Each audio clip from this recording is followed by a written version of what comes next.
long time ago, I was like, that's weird. I don't. So I never give gift cards to anybody. Like, why would I spend $50 just so you can only spend the $50 at Starbucks? No, I'm gonna give you the best gift card known to man. You know what that gift card looks like? Hold on, let me see.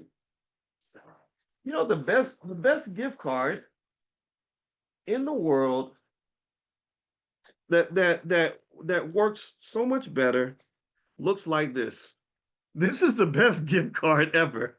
And I and I give them everywhere and I love them because I don't got to go buy them. I don't have to go through any process. It's easy for me. And you can use it anywhere. You could use it at Starbucks, McDonald's, or anywhere. So we need to turn our black boys into money. That's what I'm saying. We need them to understand, and our girls too. We need them to understand that nobody, no institution, no system should ever have the right to tell you that you're only valuable in this particular context, but you have no value anywhere else. Hard work is universal. Talent, charisma, a winning spirit is universal. Discipline and dedication and consistency are universal. They are valuable everywhere. Every single piece of success I've had in any aspect of my life, a lot of that really actually came from playing sports. I was not as great of an athlete as Shador or Dion, but everything I learned from sports, it applies to life. Sports teaches you how to set a goal. Well, that matters. I set goals every day. Sports teaches you how to get up every day and work hard for something. Well, that I do that every day. I get up at 5 a.m. and I go until midnight. Sports teaches you how to come back from a loss, how to be a good loser and a good winner. Well, I lose all the time, so I need that. I have to draw on that.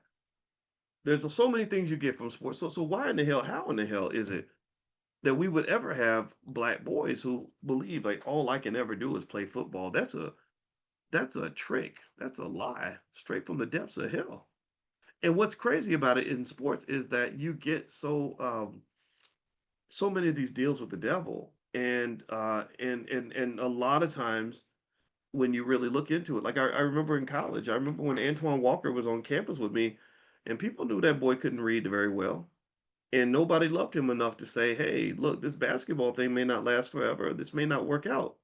We got to get you some education too. We got to get you some other ways to be successful, right? And that didn't happen. And so when he got money, when he got all that money, $100 million, he didn't know what to do with it. He did very bad things with that money. But if he'd had one person in his ear, like even myself at that time, I probably knew more about finance at the age of 26 than most people learn their whole life. I was working on my PhD. If I sat down and talked to him about a couple of things to do with that money, there's no way he would have went broke. He would have ended his career with more money than he earned throughout the career. Like literally, like it would have been easy. It would have been a 10-minute conversation. And so to me, I think that we have to really think about these opportunities where the wealth gets lost. Or if you look at this guy that just died from the Ravens, he's 39, man. I mean, there's so much of your life left to live at the age of 39. And actually, what I'm gonna do is I'm gonna share some stats on this that I hope you'll consider as you decide whether to send your son back to football practice. I'm not telling you not to. I know a lot of you are football fans. I'm a football fan. I totally get it.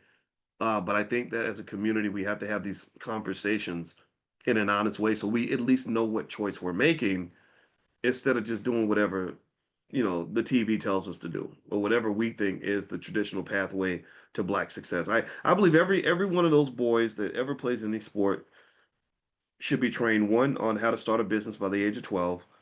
Two, they should all be invested in the stock market. Three, they should all understand the basics of owning real estate and why ownership is better than renting.